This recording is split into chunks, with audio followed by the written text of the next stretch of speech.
We are rapidly approaching a milestone in our country, and it's not a good one. We're rapidly approaching $30 trillion in debt. We're accumulating debt like we never have at any time in our history. We're actually accumulating debt at the rate of over $2 million per minute. Some say deficits don't matter. Some on the left say they have this new monetary theory, we can just print it all up, you can all have free stuff, there'll be manna from heaven, and nothing could go wrong. We're just going to give you money. If not $1,400 checks a month or a year, why don't we give you monthly checks? And that's part of the new plans. The new plans of the $3.5 trillion that we're facing down at this point, that'll all be borrowed, is to give people free money, to give people free this, free that. But I think people are smarter than that. I think people know that ultimately you don't get anything in life without hard work. You don't get anything in life really for free. Isn't there some kind of ramification to so much borrowed money? When someone comes to you and says, or they call you on the phone and they say, here's $1,000, all you got to do is sign up for this. Most people immediately recoil and they say, well, that might be a scam. Somebody's going to be ripping me off to say that. What's sort of the bait and switch of the politics we face now? People are saying, we're going to give you free college, free cars, free cell phones, free this, free that. Everything in life will be free. You won't have to work anymore. The problem is there are ramifications. Money doesn't grow on trees. The money's got to come from somewhere. So either we borrow it, we become more indebted to foreign countries, we tax people for it, or ultimately the way we fix a lot of our deficit problems is we simply print the money. And so when the Federal Reserve prints the money, as we increase the money supply, the money that we have becomes worth less and less. It loses its purchasing power. This is the insidious tax of inflation. And the interesting thing about it is it's a regressive tax. It doesn't affect everyone the same. In fact, the tax of inflation actually affects the working class, the people of lower incomes, and those on fixed incomes and pension, retirees. It affects them much worse because they don't have the ability for their income to go up. So right now we're facing 5% inflation because of the massive borrowing that really both parties instituted in the last year. They decided that the result to the pandemic would be to close everything down, destroy the economy, and then give everyone free money. And to a large extent, both parties actually did this last year. Now this year, the decision has been made by Republicans to say, whew, this is so much, we got to stop. We got to get people back to work and let the economy recover. So it's primarily been Democrats this year. But both parties have a certain responsibility to this, at least some members of both parties. But as the inflation occurs, and this effect is being transmitted to the economy, you find that those who suffer are those who cannot raise their income, those who have fixed income or low income. One of the things you see here is that if we have 5% inflation, what does that mean? You say, well, I don't know, that means I lose my purchasing power by 5% next year. But what if it happens year in, year out for a decade, and you've lost 50% of your purchasing power? It means to make up for that you really have to have a 50% increase in your wages. So will wages keep up with inflation? The dirty little secret is that in some ways wages will rise, but maybe they rise an equivalent amount or a little bit less, and you say a decade later, I'm not any better off. And there become people mired and more dependent on government as government gets larger and larger, and they think they're getting free stuff, but it's not really free. The allure of something for nothing. This is the allure of socialism. This is false allure. It's something that you're going to be able to get something and you're not going to have to pay for it. So we've accumulated $30 trillion in debt. Interest payments have been fairly low over the past decade or so. Interest payments are about, 1, 2, 2.5%. Now interest rates are rising. Even at the low interest rates, our interest rate that we pay each year has grown to about $300 billion a year. So $300 billion a year, and people say, well, there's a debt ceiling. If the debt ceiling doesn't come up, we'll default, and Wall Street will become hysterical, and there'll be a collapse of the stock market. Well, there doesn't need to be. Nobody really is for spreading discalm or spreading, chaos among the marketplace. We all want the marketplace to be calm. How could we calm the marketplace? What we would say to the marketplace is, we'll pay our bills. We're not going to default on our currency.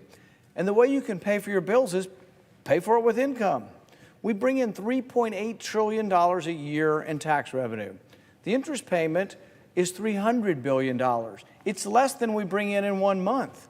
So the annual payment on interest is less than what we bring in tax revenue in 1 month. Why can't we pay the interest? Why would we ever not pay the interest on our debt? Why? Because we're overdrawn and because all the rest of the spending is crowded out by the interest. We've got plenty of money to pay for the interest. We just don't have enough left to pay for the cocaine studies with Japanese quail. That's about $1 million. You say, that's only $1 million. Well, they studied Japanese quail to see whether or not Japanese quail on cocaine, to see if they're more sexually promiscuous. How did we get to a $30 trillion debt? Because there's studies like that littered throughout the budget. In fact, the group that does these studies, the National Science Foundation, we just increased their budget by 2/3.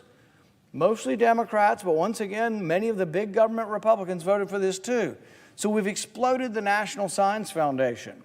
Now, was there any warning that the National Science Foundation was one of the most wasteful parts of our government? Well, yeah, since 1972, there was a senator at the time named William Proxmire. He was a conservative or maverick Democrat from the Midwest, and he started an award. He called it the Golden Fleece Award.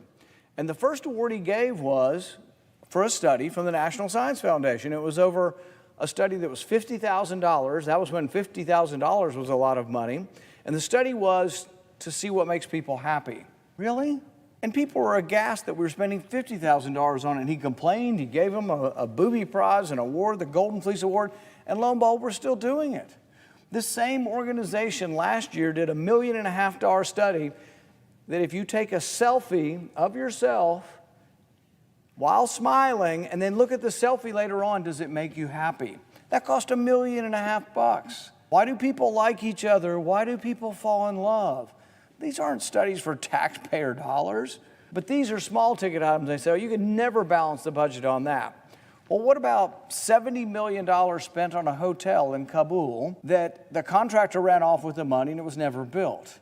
What about a $48 million gas station, no, strike that, natural gas station in a remote area of Afghanistan?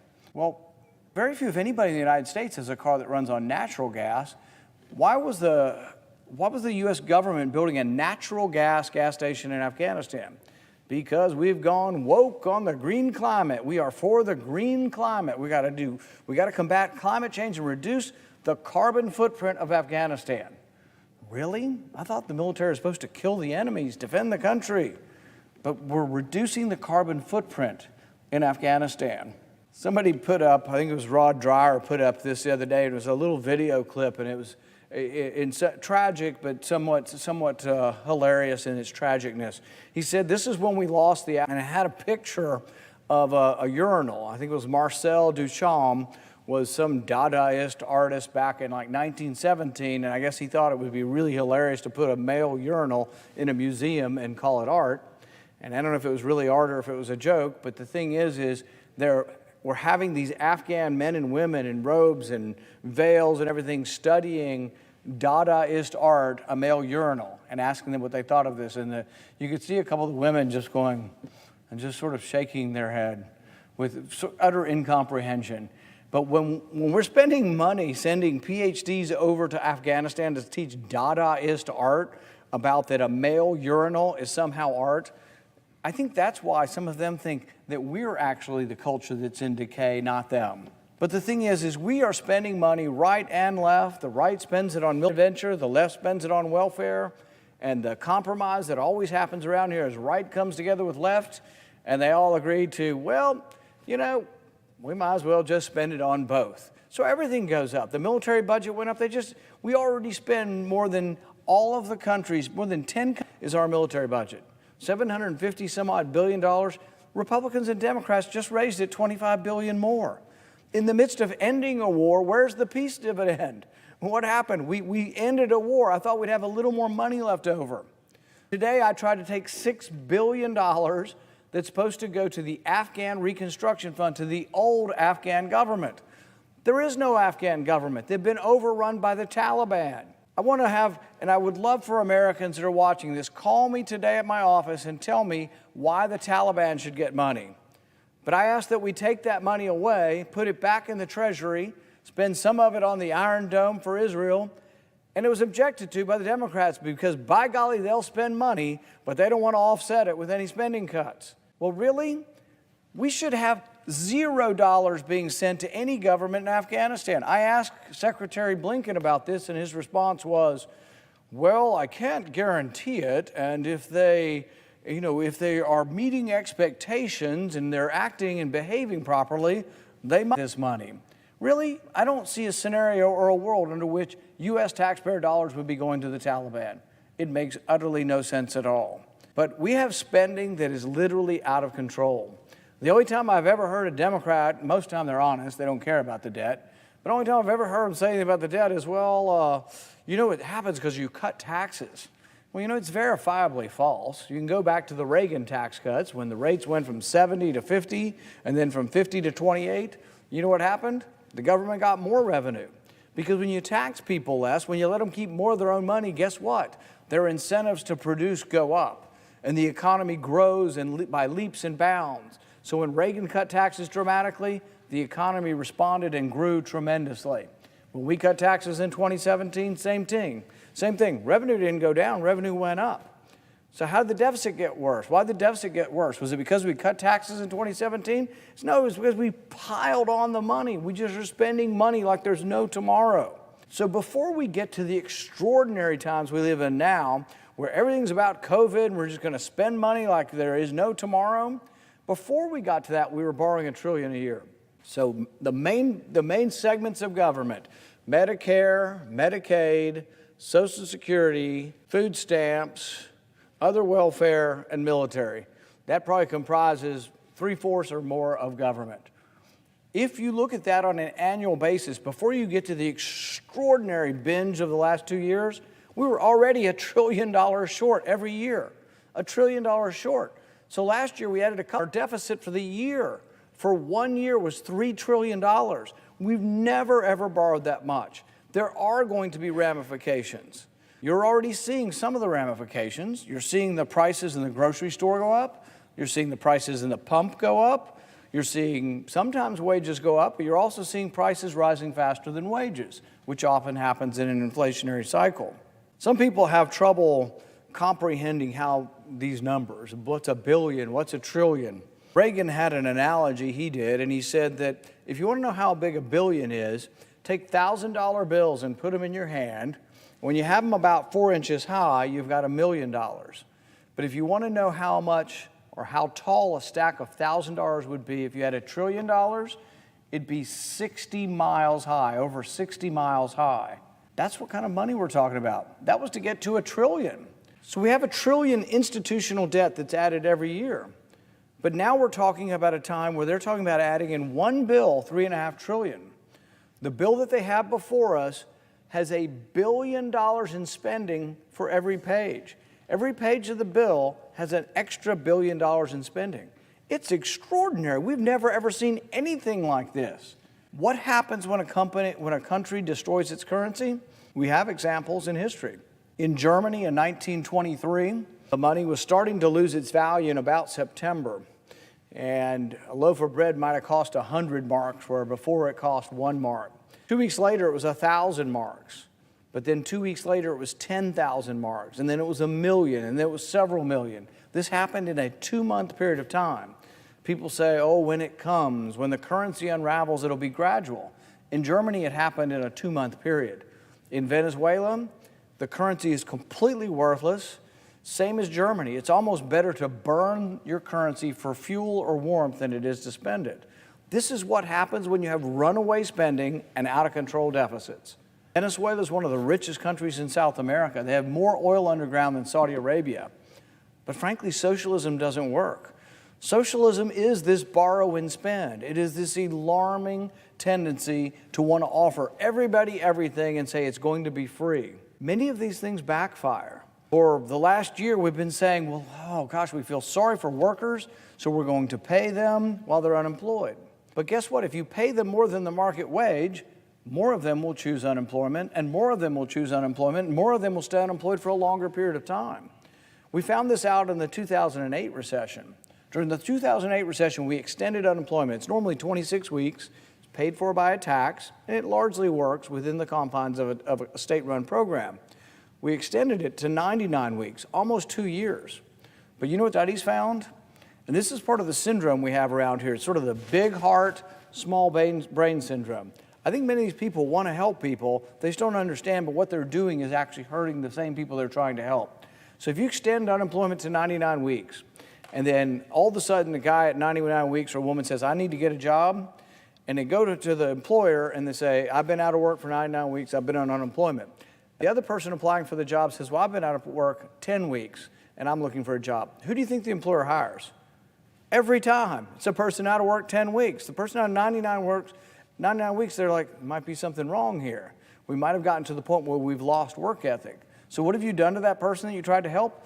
You've actually kept them out of the workplace so long that they become unemployable. After they become unemployable, what do they become? The permanently unemployable, the non-working part. You wonder who this is? 62% of the country is in the working force, 38% is not. These are people permanently out of the workforce. These aren't people who can't work. These are just people, for one reason or another, are no longer in the workforce. Now, some of them can be people who can't work, and we have sympathy for that. But many of them are people who just stayed out of work too long, or took the wrong incentives, or became addicted to drugs or alcohol because they weren't working. So there are things we can do in our country, but if we're not careful, it's going to slip away from us. I don't want our country to be Venezuela. I don't want our country to destroy its currency. But what we're offering is a more difficult sell, because the other side is going to give you free college and free daycare and free cars and free cell phones. What we are offering is opportunity. What we're offering is the freedom to try to strive. We're offering equality before the law, not equality of outcome after you've done your work, after you've tried to participate. Equality before the law. And one of the interesting things that I think isn't often grasped by people is that if you want equal outcomes, if you want everybody to be the same and you want to equalize everybody, you actually have to treat them unequally. And in our country, it took a while, but we've gotten to the point where people truly believe in the concept of equality before the law. But if you also want to believe in equal outcomes at the end, realize you can't believe in both.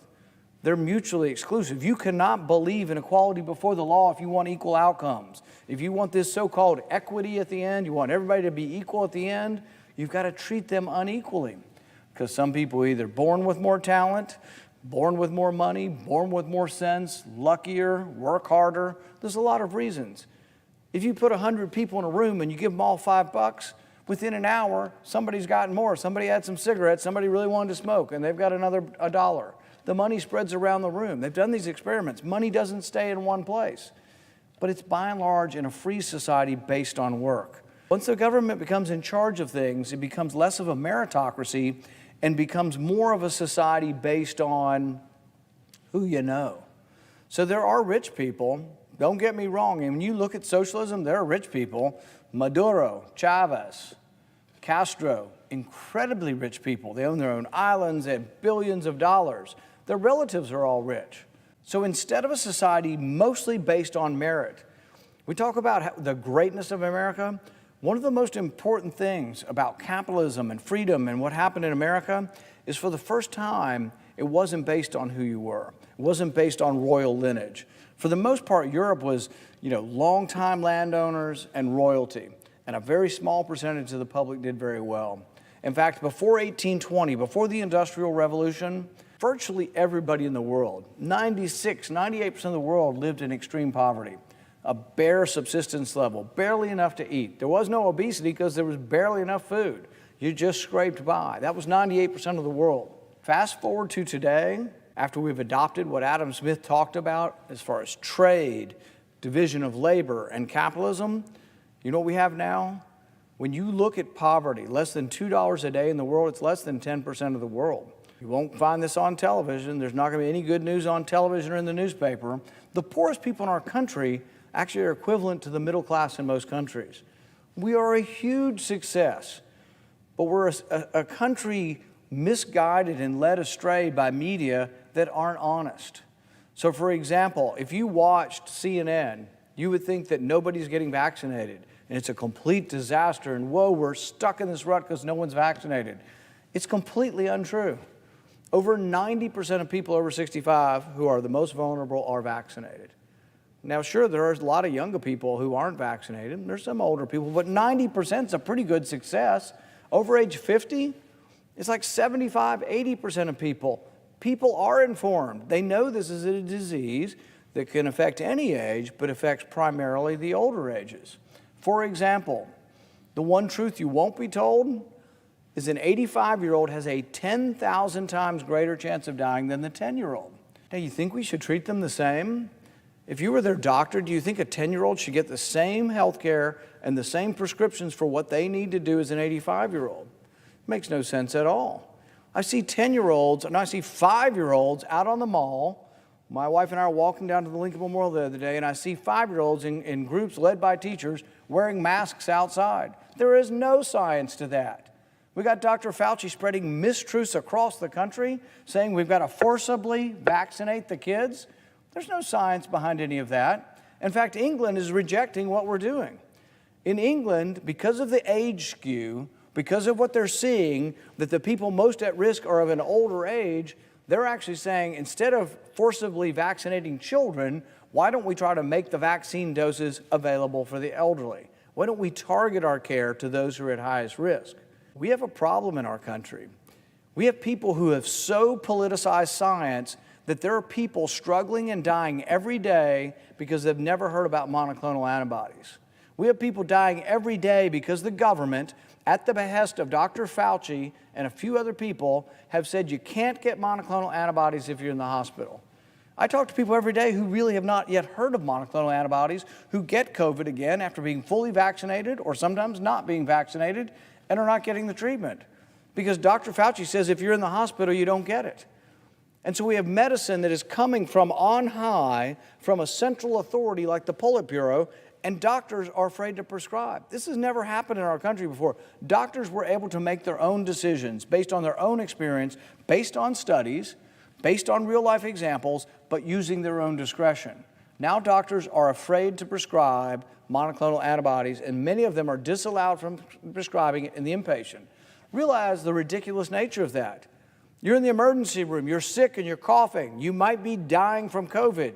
You get to the emergency room, you don't know what to say, you can barely talk. Your spouse has to be able to tell the doctor, please stop in the emergency room. Give them the monoclonal antibodies before they're admitted, because once they're admitted, we won't treat them. It's the same way with symptoms. You have to have symptoms within the first 10 days. If you don't have symptoms, if you're on day 11, you won't get monoclonal antibodies. It's completely arbitrary, it's capricious, and it has to do with government-mandated guidelines.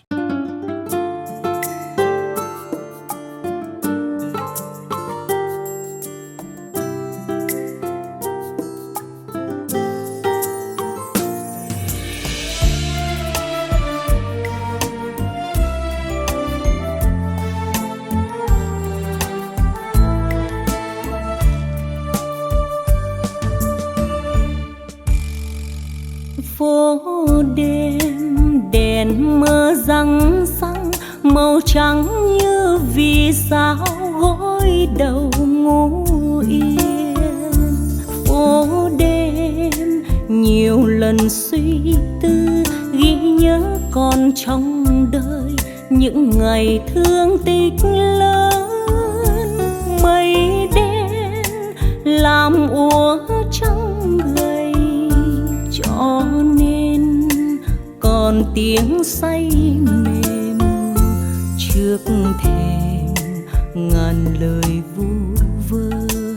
Vì người hay mơ dòng đời như thơ. Nhớ ngày nào nắng ngủ trên cây, tường lá vàng úa tàn. Mây bơ vơ bay khắp nẻo vô tình, cho người yêu ước mơ. Người đi khai phá nét kiêu sa, tuy lính chiến xa nhà mà vẫn luôn yêu đời.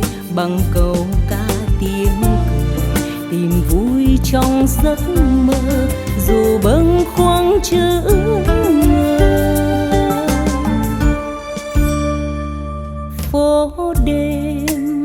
lạc loài hướng yêu, chìm đắm như hàng cây giá lạnh ướt mềm. Phố đêm chờ người phong sương, chinh chiến từ lâu rồi, có niềm riêng hay ước cho tôi 10 ngón thiên thần, cho tôi 10 ngón thiên thần, để rồi dìu người tôi yêu, dìu người không yêu và người chưa yêu.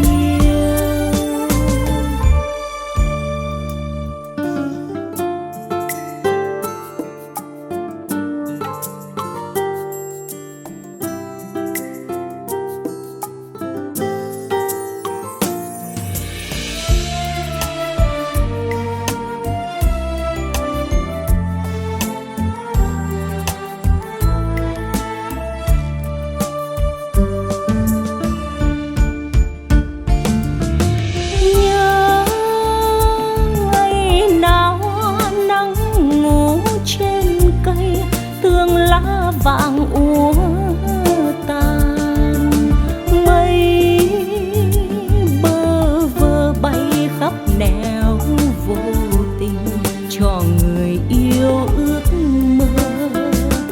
Người đi khai phá nét kiêu sa, tuy lính chiến xa nhà mà vẫn luôn yêu đời, bằng câu ca tiếng cười tìm vui trong giấc mơ, dù bâng khuâng chữ ngờ. Phố đêm lạc loài hướng yêu, chìm đắm như hàng cây giá lạnh ướt mềm. Phố đêm chờ người phong sương, chinh chiến từ lâu rồi, có niềm riêng hay ước cho tôi 10 ngón thiên thần, cho tôi 10 ngón thiên thần, để rồi dìu người tôi yêu, dìu người không yêu và người chưa yêu, để rồi dìu người tôi yêu, dìu người không yêu và người chưa